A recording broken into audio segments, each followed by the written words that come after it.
What's going on, Title Tribe? It is George Reed. I am coming to you today. As you can see, it's our Ravens theme. It's our 32-team offseason breakdown. Justin, unfortunately, is stuck in a milkshake line somewhere in Indiana, so he's not able to join us, but the show must go on. We are going to be joined today by a fabulous guest. We have Kevin Oestreicher. He is the host of the Locked On Baltimore Ravens. Kevin, how are you doing?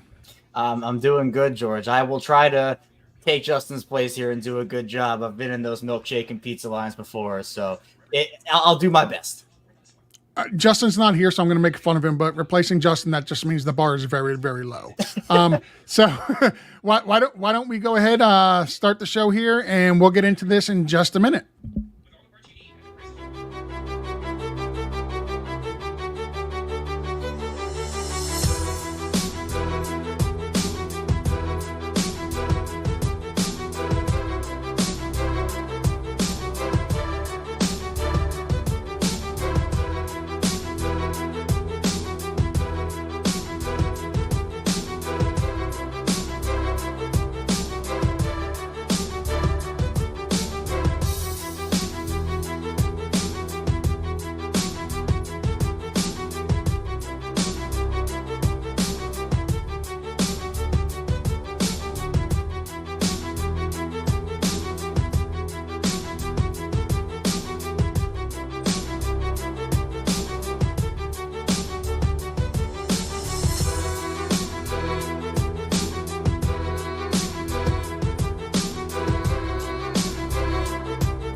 All right, and welcome back. Let's get into the show.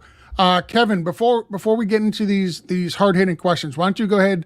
I did mention that you are the host of the Locked On Ravens, but you do a lot more than just Locked On Ravens. So why don't you go ahead and talk a little bit about your background, where people can follow your work, and anything that you would like to plug. Yeah, I do have my hand in a lot of different things. So you can find me over on Locked On Ravens, 5 days a week doing Ravens content over there, video form on YouTube and audio form wherever you get your podcasts. Also, I do write for the Ravens Wire for USA Today, so over there we cover the Ravens as well. Also, I host the Monday edition of Locked On NFL, so same spiel with Locked On Ravens. I do some content for Bleacher Report. I work with the Ryan Ripken Show. We do actually Orioles baseball and Ravens over there, plus just general sports. So definitely Baltimore sports / NFL oriented. I do a lot, so I appreciate you letting me plug it on.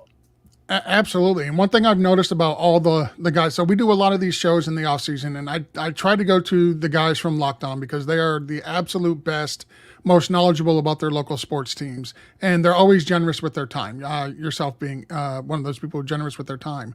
And you guys all have your hats in like 7 or 8 different things. And I'm just like, more power to you, because there's no way that I could ever dabble in as much as you guys are. I struggle with just the one show and the fantasy show and my Dolphins show that I do. And that's it. I'm like, there's no way you got 7, 8 things in your bio. I can't keep up with that. Yeah, it's a lot of running around, a lot of it's a grind. I mean, I love it. I enjoy it. But, for me, it's a very unconventional schedule. My sleep schedule, it used to be very, very bad. I've improved it to just bad. But so we're continuing to get it up there. Hopefully one day it'll be good, but I don't know when that day is. So it's fun, but it's definitely a grind, but I love it. Awesome. Speaking of crap, hey, Justin, how are you doing, sir? All right. Hey, so I wasn't going to do the show because I was going to be late. But I went through so many headaches just to get this milkshake right here. That, with all the effort to try to get here on time, I figured I'd go ahead and show up. But Kevin, man, thank you very much for joining us. I know we've already done. Yeah, it's not my wife's fault. I know we've already done the intro, but we really appreciate your time out here. And I know I have some very specific questions about that running back core that I'm looking forward to hearing. So I definitely had to hop on here, but sorry to interrupt, George. Go ahead. No, Justin, you're absolutely fine. Why don't we go ahead and start there? Fire away with the running back core, Justin. Yeah, okay. So, second overall pick in my redraft league. Now, this isn't a fantasy football show. Like, our group is traditional fantasy football. But for these breakdowns, we just want to keep it Baltimore Ravens. But second overall pick in my redraft league, and on that second round back, I'm getting the opportunity to take Derrick Henry an awful lot in that back end of the second round. So Derrick Henry, okay, everybody wants to think that he's going to be the guy that gets all of those touchdowns that the rushing gets with the Baltimore Ravens. Everybody thinks he's going to continue to get those yards. Everybody continues to think that Derrick Henry is going to be the man. So if that's the case, and for fantasy purposes, if people really felt that way, he would be going much higher in redraft rankings. So what is that? What's holding people back? What's the pessimistic side that's keeping people from thinking, is Derrick Henry actually going to be the man that Baltimore needs him to be to take them to that next level? I think when you're talking about that aspect, I think a lot of people probably see Lamar for fantasy purposes, and they say, well, how many touchdowns is Lamar going to go vulture away from Derrick Henry with his rushing ability? Because we've seen Baltimore use him in those goal-to-go situations, and to me, there's not a better spot for Derrick Henry for fantasy purposes than Baltimore, especially considering they lost both Gus Edwards and J.K. Dobbins. But it's been a tale of two seasons, or I guess a tale of multiple seasons for Baltimore's running backs, where there have been years in the past where Lamar has vultured a ton of touchdowns away from guys like Gus Edwards and J.K. Dobbins, et cetera. But then there was the year like last year where Gus Edwards had 13 touchdowns. And you're like, okay, well, Lamar still got his, but then Gus Edwards was fed. Mm-hmm. So to me, if Derrick Henry's available on that turn back in the second round, I'm taking him 10 times out of 10 because you live with the fact that Lamar will take some touchdowns away. It's not like he's not going to just give them all to Derrick Henry, and that's what the Ravens offense is. Lamar and Derrick Henry will share those.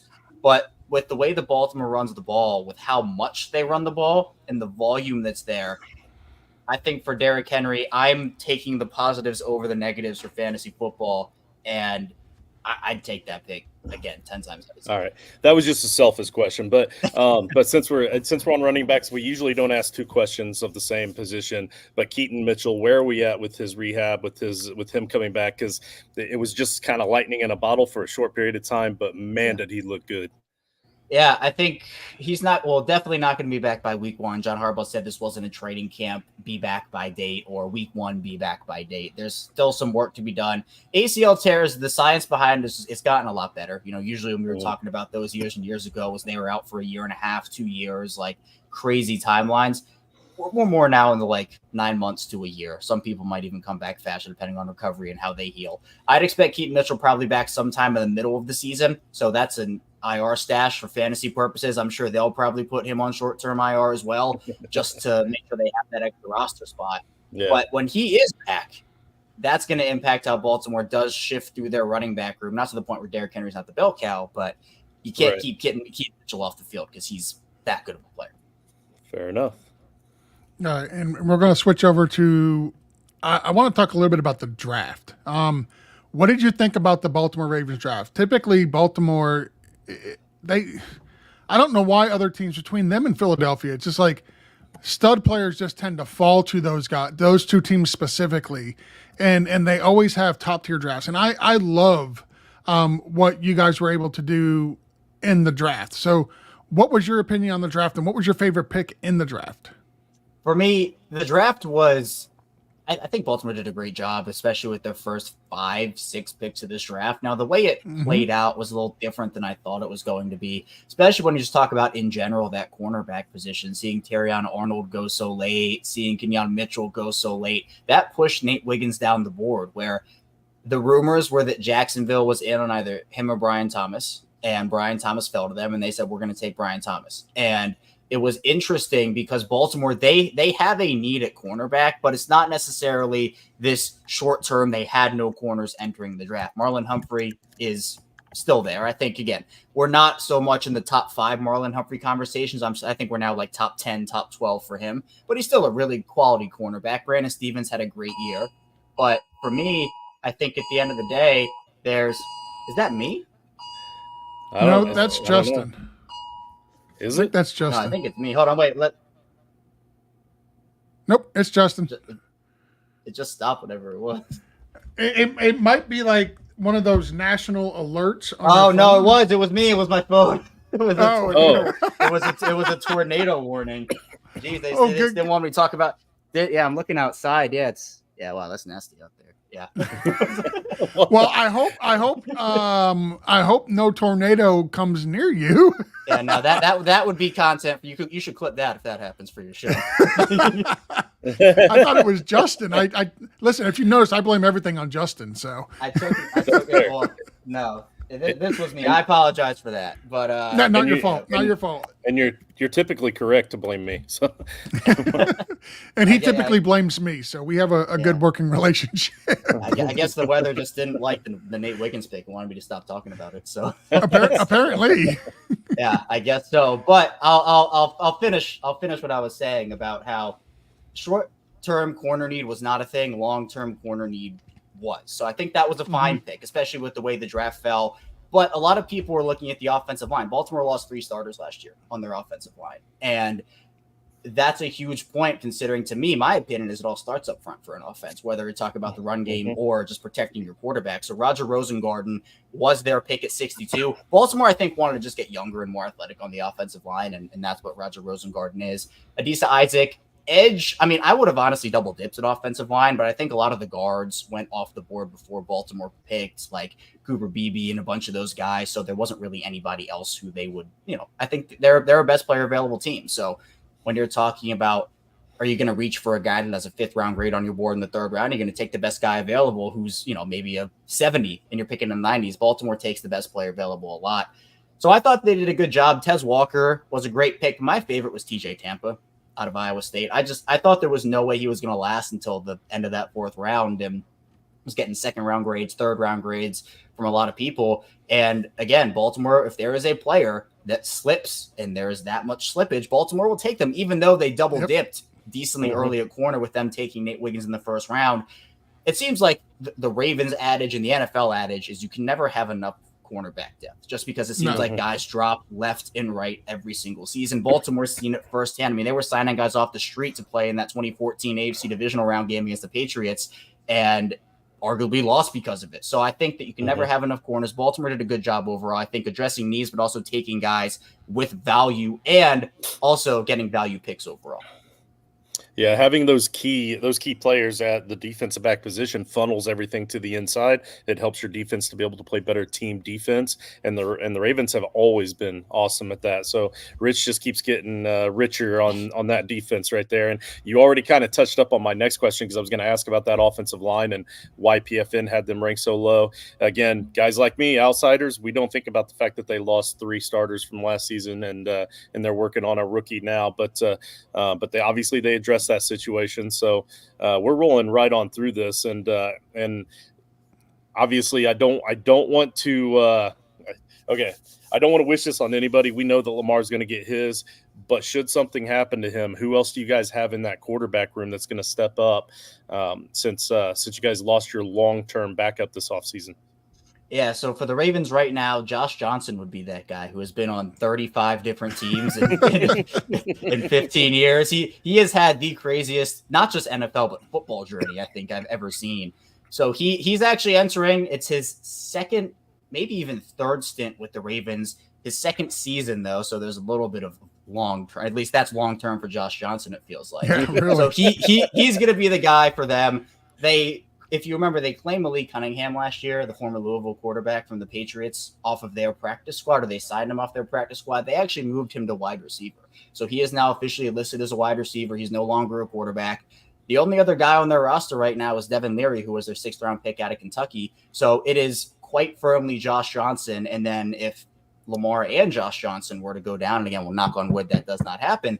But if that's the case, you're putting in a day 3 rookie in your offense. And I mean, so many teams, the offense lives and dies by the quarterback. If Lamar goes down, if Mahomes, Burrow, Allen, whoever goes down, that offense, the floor and the ceiling just drop off a cliff. So I don't expect Baltimore to be competitive without Lamar. They have to have him on the field, but Josh Johnson can, at least with how good the defense is, get them into some 17 to 14 slugfests. So it's not the worst backup situation in the world, but if Lamar goes down, I mean, that's it.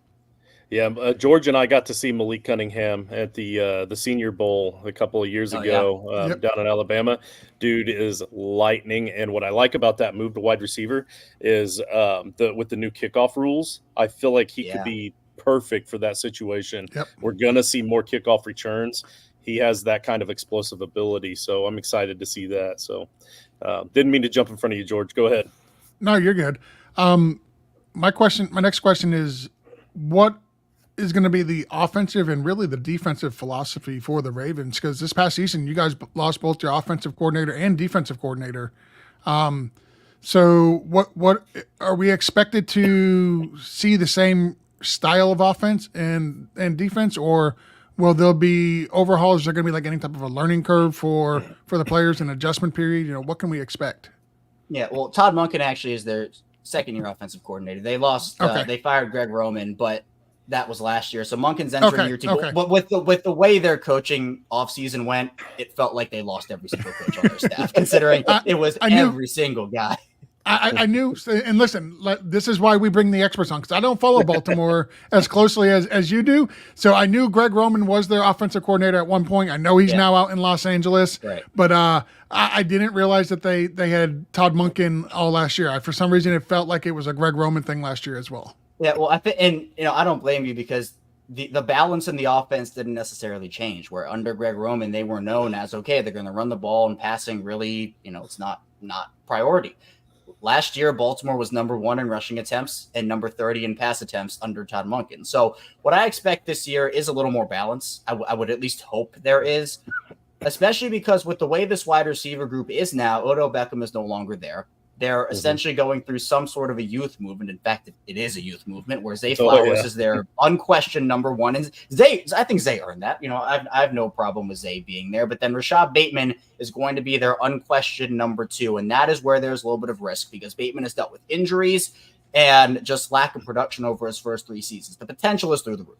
I'm still a Bateman believer, but it has to start in the offseason with getting work in with Lamar. It was either Bateman hasn't been healthy during offseason workouts, or he's got injured early in the season. He and Lamar haven't been able to get on the same page, and it has impacted their ability to develop chemistry. And I think that's a really underrated part of any offense, getting your quarterback and his weapons on the same page. So I think the philosophy for Baltimore's offense this year should be, look, you sign Derrick Henry, you're going to use him. Do not have a repeat of the AFC Championship game when you only use your running back 6 times and go away completely from who you are. I mean, this is a run-first team. And I know. I still have I have my theories of why it happened, but people here still just can't grasp that is what happened in the biggest moment of their year.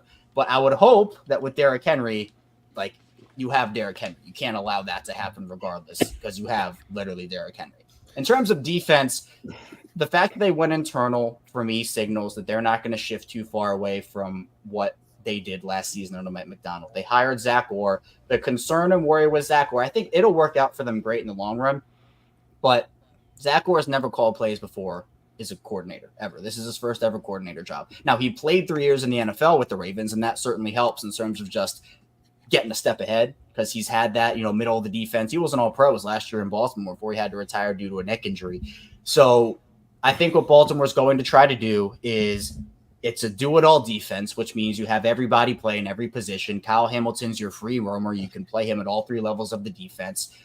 You don't have to rely as much on 2 inside linebacker sets. I feel like that's going away anyway in today's NFL, where a lot of people have multiple defensive back packages, dime backers in there instead of a second inside linebacker. With Patrick Queen, you weren't taking him off the field, though, because he was that good next to Roquan. With Patrick Queen not there, you can get away with having a dime backer there. Or maybe it is Trenton Simpson who they drafted to replace him. In my opinion, Baltimore's defense still going to be decently blitz heavy, not the Dar Martindale blitz heavy, but I still think they're going to try to send guys off of the edge, simulate pressure, and with that, help their defense in their secondary, because I think what Baltimore did so well last year is marry their pass rush and their secondary together, and that forced quarterbacks into really tough decisions. I expect Zach Orr to still be an aggressive coordinator, but there'll probably be some wrinkles here and there that, Mike Macdonald took with him to Seattle, and that Zach Orr will have his own in Baltimore.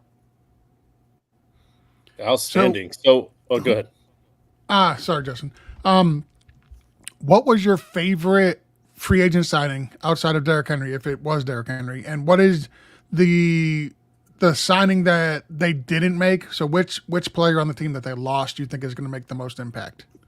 Do re-signings count or just outside free agent? Yeah, re-signings count. Okay, because they signed literally no one outside of Derrick Henry, so I was going to struggle. I would have said Deontay Hardy, who by the way is a local guy who actually went to my friend's high school. He's a really nice guy, and I'm happy he was able to. Plus with the new kickoff rules, I mean, specialists are even more important now. So Hardy, I thought that was cool, but I thought that the Kyle Van Noy signing was particularly imperative. Now, that's the obvious answer would be Justin Madubuike, but I didn't want to give that one just because, that's super obvious. Van Noy was someone that was sitting on his couch in like week 3 last year in Baltimore. It's like, all right, come on down. We need some pass rush help. Come on in. And seems like there were a lot of clutch players on Baltimore's defense. It seemed like every time a big play had to be made, Kyle Van Noy was right there. Whether it was a big tackle for loss, a big third down stop, a big sack, Van Noy was awesome. And kind of hand in hand with that, I think they're going to miss Jadeveon Clowney a little bit this year because he had a resurrection. His career, he had a career year in terms of sacks last year. There were a lot of questions about how much he still had left in the tank. What's his leadership like? He really embraced being in Baltimore. And we know the thing with Clowney is everybody knows he's an elite run defender. He's super physical and is able to set the edge really well. But the consistency as a pass rusher last year was so huge. They're going to be relying on a couple of young guys. Again, the Ravens going through a youth movement in a lot of positions. David Ojabo, who tore his Achilles at Michigan during his pro day, was projected to the Ravens as a first-round pick before actually being their second-rounder. They're going to be relying on him a lot, but he tore his ACL last season, so it's been 2 years of pretty disappointing injuries for David Ojabo. I think having the veteran presence was important there for the Ravens. Obviously, you would hope that with Odafe Owe having another year under his belt, he will slide in and take that role. But Clowney was he and Van Noy were so good together. You really had no concerns about what that pass rush room was going to do. You knew there was going to be production, whether it be in the run game or as a pass rusher. It's going to be a little bit more risky this year with having a bit more youth.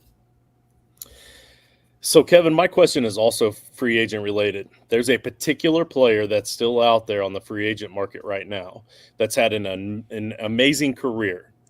Not so good the last few years and a lot of injuries. And we've done like 10 or 12 of these breakdowns, and I've been waiting for the right team that I felt this player would fit in perfectly for.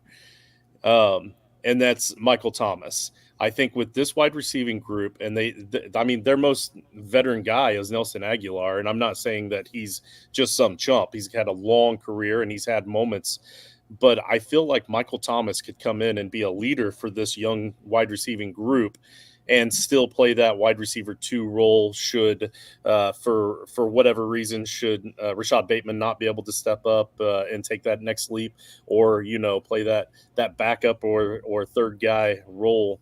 Am I crazy to think that? Like, is this just wishful thinking, or are they going to sign anybody at wide receiver to come in? No, I don't think it's crazy at all. I think, I've talked about it on my show where I think Thomas would be a solid fit for them. Now, I think that with the injury history, the thing with how Odell and Rashad Bateman worked last season was there was really no clarity on who actually was the wide receiver 2 and wide receiver 3. And I feel like Bateman was looking over his shoulder for the entire season. And I think that contributed a little bit to like, okay, what actually is my role? How many catches am I going to get this game?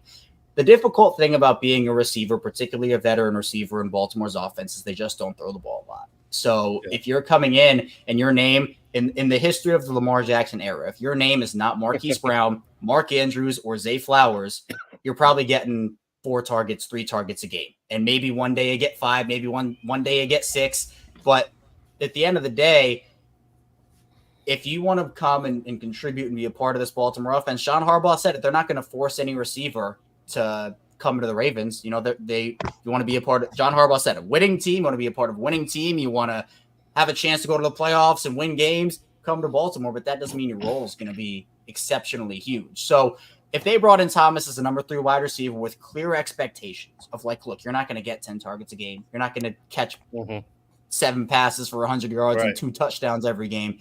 And he wants to be willing as a run blocker. I think that's totally fine, but it does take a specific type of wide receiver. Like, that's why, we've talked a lot, especially in Baltimore, about, would Stephon Diggs fit in Baltimore? Awesome talent. He would hate playing in the Baltimore offense because some receivers just love targets, and I'm not bashing anyone for loving targets. Right. That's that's in their own right. But if you love targets, you shouldn't come to Baltimore. It's just not the right fit. So if Michael Thomas is able to take a reduced role and be fine in that, I'm all for it. I think Baltimore would benefit from another vet in that room, but it just depends how willing that vet is to buy into the role. Is what we've been talking about for a long time in Baltimore, especially with this particular offense. All right, I don't normally do this, but this is fitting, George. I have a black pug that's named Edgar Allan Pug because of the Raven. So, I mean, he was up here. He was at my leg scratching. I think he wanted to make a cameo. So that's so great. we call him Eddie. But I love that. Thank you for the cameo. So, but yeah, he was named because of the Raven. We've gone 26 minutes on the show. And we have really yet to talk about the reigning MVP, which if you would have asked me about that, to start the show, how long do you think it'll get before you talk a little bit about Lamar? Like, that would not have been within, minute 26. The reigning MVP, 2-time MVP, brand new contract. What are the rumors are he's slimmed down so far for this season. What do you think is the reason for the slimming down, and will it help his game more, or would you prefer him to be a little bit bulkier so he can absorb hits a little bit better? Yeah, I think for Lamar, the reason he did it was because of the fact that I just don't think he felt comfortable. We've seen him play at a slim weight. We've seen him play at a weight that is a little bit heavier. I think he mentioned he was 230 a couple years ago. Slimmed down to 215 last year and is now around 205. The one play that I look at in the AFC Championship game is when he broke out on that 4th and 1 play, a quarterback sneak right up the middle, and he went to the right sideline, and we've seen him just go and break out, just go, touchdown, outrun everybody. But he didn't feel confident enough, and so he tried to backtroop with Jarius Sneed. He got tackled, and it's just different, where it's not like Lamar didn't have speed, didn't have agility, didn't have elusiveness. Like, he's still one of the most electric, if not the most electric players in the NFL with his weight. Mm-hmm. But I just feel like when you look back on who he was as a 2019 MVP and where he has evolved to, I think that 2019 Lamar with how he has evolved as a player in 2024, that combined is where Lamar wants to be. And he's said he hasn't felt this good really since COVID. And there's been a lot of questions about, what about the hits and what about the potential injuries? Lamar's actually been pretty decent at protecting his body ever since his rookie season. His rookie year, he was very reckless, was trying to pick up an extra yard instead of getting out of bounds, and he would take pretty nasty hits because of it. I think Lamar has grown and matured and understand that it's just worth it to go out of bounds instead of just picking up half an extra yard. Just save the hit, save your body. And so that doesn't concern me as much, especially because anybody can get injured at any specific time in the NFL.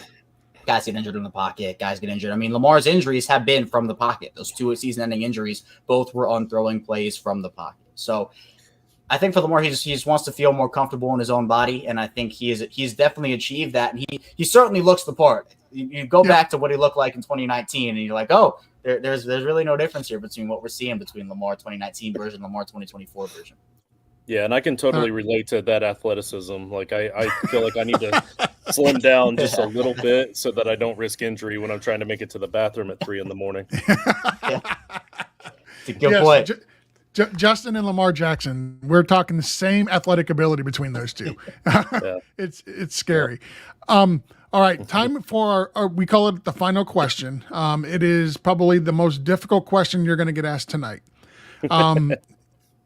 Outside of quarterbacks, which I don't think you would change your quarterback anyway because you got Lamar Jackson. So I don't think that part applies. But you can't say quarterback. But you could take any player in the NFL, take them off the team they're currently on, put them on the Baltimore Ravens. It doesn't matter about salary cap, doesn't matter about what you'd have to trade. You're just like the little vending machine at the store. You're grabbing the player and just dropping them on the Ravens. Who do you take? Oh, this is a tough question. I think even though I just went on that whole spiel about wide receivers in this Baltimore offense, I love Justin Jefferson, and everybody here has always wanted to see Lamar with a pure number 1 elite vet wide receiver like that. And I think for me, I mean, look, Justin Jefferson in this offense would be incredible. I mean, that's another guy you would add him into he's getting 10 targets a game club because he's just that good. He'd be open all the time. So if we're just talking purely fantasy and like who would be awesome, Ravens fans have gone through not, missing out on AJ Brown, missing out on DeAndre Hopkins, missing out on this guy and that guy and the other guy. To have a guy like Justin Jefferson on this roster would be electric. And for Lamar, I mean, we've seen all these quarterbacks get those number one guys. Lamar has not had that in terms of the Ravens going out there and trading for a guy like that. So give me Justin Jefferson, even on that quarterback light contract. Yeah, no, that's adding Justin Jefferson. You can't go wrong with that. Yeah. You'll get no pushback here for adding him. No. So we're hitting the 30-minute mark. We like to keep these right around 30 minutes. Justin, you got anything left? No, I'm spent. The milkshake wore me out. All right. Well, Kevin, again, appreciate you coming on. Why don't you take another minute here? Let everybody know where they can follow you, where they can follow all your work and all that, and then we'll get out of here. Yeah, really appreciate you guys having me on. You can follow me over at Locked On Ravens, so you can subscribe on YouTube, follow along in audio form for 5 days a week of Ravens coverage, even in the lull period of the offseason here, which I know we're coming up on it with OTAs and minicamp ending in just a week or so now. We do 5 days a week on Locked On Ravens, Monday through Friday. Also, I write for the Ravens Wire, and you can find my writing over there on USA Today. Plus, I host the Monday edition of Locked On NFL, so that's the whole same thing is Locked On Ravens. You can subscribe, follow along, video form and audio form on the Ryan Ripken Show. We do a little baseball talk over there with the Orioles and just general Ravens, NFL, MLB as well. Then also I do some content over at Bleacher Report, so you can find me over there. And make sure you hit up the Locked On Ravens YouTube channel. Let's not leave the YouTube out of that. Let's show our YouTube love. So follow them there too. Kevin, for Justin and I, again, thank you very much for your time. We greatly appreciate it. And if you're not already following Kevin, please go ahead and do so. With that, we're going to go ahead and conclude today's show. Thank you very much.